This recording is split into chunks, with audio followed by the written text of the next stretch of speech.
Good evening বন্ধুরা। এখন সময় হচ্ছে ওই ধরো 7টা মতো বাজে সন্ধে। তো সারাদিন তো সংসারে অনেক রকম কাজকর্ম থাকে, তো সবসময় ফোনটাকে হাতে রাখতে পারি না, যে সবসময় ইউটিউব ঘাটা দেখা যে কখন কে কীরকম ভিডিও পোস্ট করলো।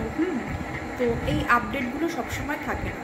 তো এখন সন্ধ্যাবেলা মেয়েকে খাওয়ালাম, খাইয়ে ফোনটা জাস্ট খুললাম, ইউটিউবটা খুললাম, তো দেখলাম রিমি আর হচ্ছে কি নাম মেয়েটার, রিমি আর প্রীতম কি দুনিয়া যে চ্যানেলটা রয়েছে, তো সেখানে তো রিমি অফিসিয়াল বলে যে মেয়েটা আছে, তো সেই মেয়েটা আর কি মাঝখানে ভিডিও দিত। তো যাই হোক, ওরা হাজব্যান্ড ওয়াইফ, ওদের নাকি আগে রিলেশন ছিল, বিয়ে হয়েছিল, এরপর চলে গেছিলো হাজব্যান্ডকে ছেড়ে। তো এই রিসেন্ট আবার নতুন করে তোমার একসঙ্গে থাকছে দুজন, সঙ্গীতা ম্যাডাম বলে একজন আছেন, সে কিনা ওদের সব মিউচুয়াল করে দিয়েছে, তো একসঙ্গে রয়েছে। রিসেন্ট পেলিং ঘুরতে গেল, তারপরে মৌসুমী আইল্যান্ডে গেছিলো 2-3 দিন আগে।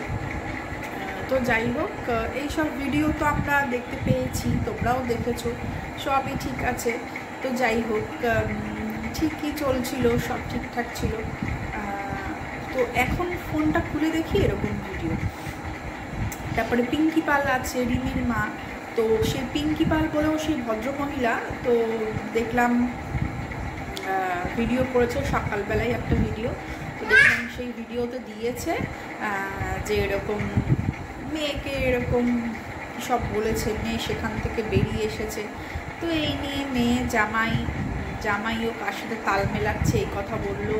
তো যাই হোক, 2 দিন আগে পিঙ্কি পাল বলে যে ভদ্রমহিলা, 2 দিন আগে ওনাকে দেখলাম যে মেয়ে ভালো, জামাই ভালো, ডেকে বাড়িতে ডেকে খাওয়ানো, মেয়ের জন্মদিন করলো শ্বশুরবাড়িতে, সেখানে গিয়ে ওয়াশিং মেশিন গিফট করলো, এসি গিফট করলো, হ্যানা ত্যানা এইসব খাওয়া দাওয়া সবই দেখলাম। তো এখন আবার দেখছি কি যে পিঙ্কি পাল বলে যে ভদ্রমহিলা, তো সে এখন আবার এইসব বলছে, ঠিক আছে। তো জামাই অন্য কারোর কথা শুনে চলছে, এইসব বলছে। জামাই মানে প্রীতম কি দুনিয়ার প্রীতম, তো এইসব বলছে। জামাইও নিশ্চয়ই তাল মেলাচ্ছে তাদের সাথে, এইসব দেখলাম বললো ভিডিওটা। তো যাই হোক, তো পিঙ্কি পাল আপনাকে বলি কাকিমা বা মাসিমা, যাই হোক, কারো সংসার কিন্তু কেউ ভাঙতে পারে না, ঠিক আছে। আপনি হয়তো ভাবছেন যে আপনার জামাইকে কেউ বুদ্ধি দিচ্ছে, জামাই তার সাথে তাল মেলাচ্ছে, তাল মিলিয়ে চলছে, তো আপনাকে প্রথমেই বলি যে কারো সংসার কেউ কখনো ভাঙতে পারে না। যদি না দুজন মানুষ ঠিকঠাক থাকলে, তো সেই সংসার কখনো কেউ ভাঙতে পারে না। তার মানে ওদের মধ্যে, রিমি এবং প্রীতম, ওদের মধ্যে বন্ডিংটা ঠিকঠাক নেই। দুজন একসঙ্গে থাকছে, ঘুরছে ফিরছে, A to Z সবই ঠিক আছে, কিন্তু ওদের মধ্যে যে মানে একে অপরকে বোঝা, হ্যাঁ, সেই জিনিসটা নেই। আর সব থেকে বড় কথা হচ্ছে, প্রীতমের মধ্যে এখনও আমি ওর যে কটা ভিডিও দেখেছি, ভিডিওতে দেখেও তো মানুষকে একটু তো আন্দাজ করা যায় যে মানুষটা কীরকম। তো 100% না বোঝা যাক, একটুও তো বোঝা যায়, 20% অন্তত বোঝা যায় যে মানুষটা কীরকম হতে পারে, ঠিক আছে। এই গেল হচ্ছে প্রথম কথা। এবার দ্বিতীয় কথায় আসি। তো পিঙ্কি বলে রিমি বলে যেই মেয়েটার কথা বলা হচ্ছে, তোমরা সবাই চেনো রিমি অফিসিয়ালের রিমিকে। তো সেই রিমি, ওর মধ্যে প্রচণ্ড একটা মানে কি বলবো, একটা ইগো কাজ করে, সবসময় একটা ইগো কাজ করে, এটা আমি দেখেছি ওর ভিডিওতে। ও নিজেকে একটু বেশি বড় মনে করে, ঠিক আছে, নিজেকে একটু বেশি বড় মনে করে, নিজেকে একটু দেখায়, হ্যাঁ। আর সব থেকে বড় কথা কি, ওদের সংসারে যা হয় A to Z সবই এসে ওয়াইটির মধ্যে তুলে ধরে। আচ্ছা, একটা সংসারে অনেক কিছু হতে পারে, ঝগড়া, কথা কাটাকাটি হতেই পারে, সেটাকে সবসময় লাইভ করে আমি কেন দেখাবো, তাই না? তো ওদের মধ্যে যা কিছু হয় সবই ওই লাইভ, হ্যাঁ, লাইভ ছাড়া কোনো কথা নেই, যা হচ্ছে সবই লাইভ। তো এই গেল তোমার 3 নম্বর পয়েন্ট, ঠিক আছে। তো আমি মনে করি যদি হাজব্যান্ড ওয়াইফ মিলেমিশে একসঙ্গে একে অপরকে বুঝে নিয়ে চলতে পারে, হ্যাঁ, তাহলে কিন্তু কোনো তৃতীয় ব্যক্তি লাগে না যে ওদেরকে বোঝাবে যে তুমি এরকমভাবে চলো, তোমার এটা ভুল হচ্ছে, তুমি এরকমভাবে চলো, তোমার এটা ঠিক হচ্ছে, ঠিক ভুলটা বোঝাতে আসবে, দুজনকে ঠিকঠাক মতো একই পথে পরিচালনা করবে। তো আমি এটা মনে করি না। যদি দুজনকে বোঝে একসঙ্গে থেকে, হ্যাঁ, যদি ওদের মধ্যে একটা আলাদা একটা বন্ডিং হয়ে যায়, তাহলে কিন্তু কোনো তৃতীয় জন লাগে না ওদেরকে বোঝাতে, কিংবা ওদের মধ্যে ঝামেলা অশান্তি যাই হোক সেটাকে আবার একসঙ্গে ঠিকঠাক করিয়ে দেবে, মিউচুয়াল করিয়ে আবার একসঙ্গে থাকতে বলবে, যাই হোক, মানে তৃতীয় জন লাগে না। কিন্তু রিমির মধ্যে একটা অহংকার আমি দেখেছি, যেটা প্রীতমের মধ্যে কোনো ভিডিওতে আমি দেখি। রিমির মধ্যে একটা অহংকার সবসময় কাজ করে, আমি দেখেছি। তো এই হলো গিয়ে ব্যাপার।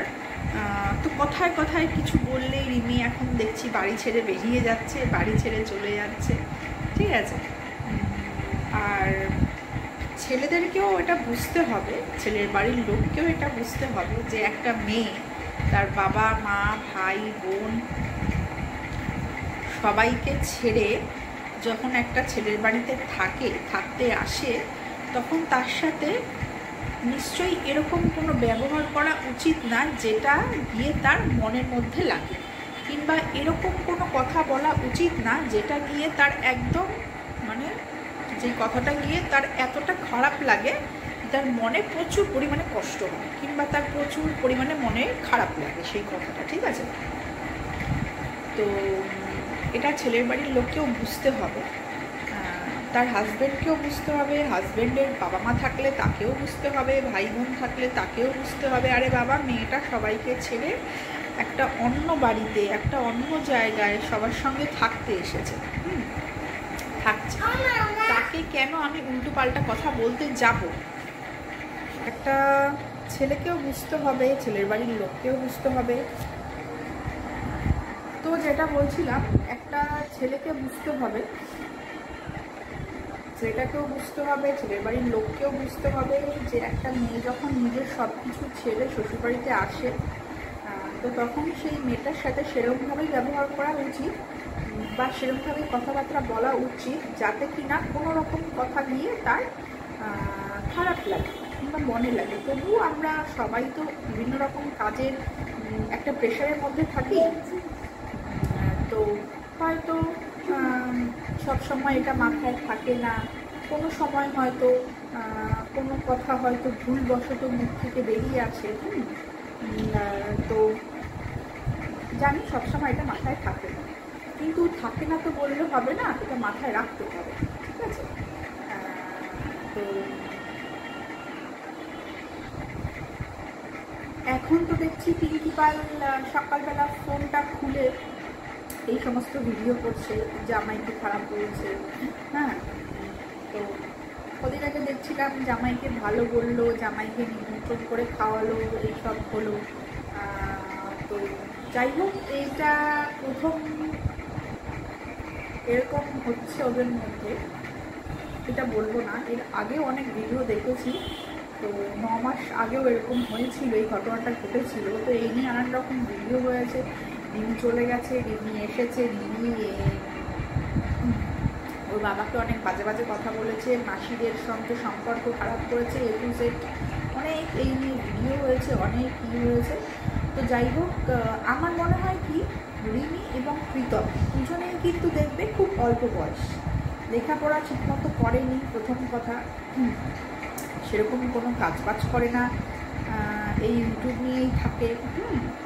তো এইসব দেখে এখন মনে হচ্ছে যে ওদের একটা পয়সা ইনকাম করার জায়গা হয়ে গেছে এই ইউটিউব, ঠিক আছে। ইউটিউবে এসে এই সমস্ত ঝামেলা দেখিয়ে ঠেকিয়ে ভিডিও করছে। তো যাই হোক, এইসব দেখে এখন নাটকই মনে হচ্ছে, আর কিছুই না। কারণ এর আগেও একবার এরকম করেছে, এখন এরকম করছে। তো যাই হোক, ভিডিওটা আমি এখানেই রাখছি। তো নেক্সট ব্লগে হবে।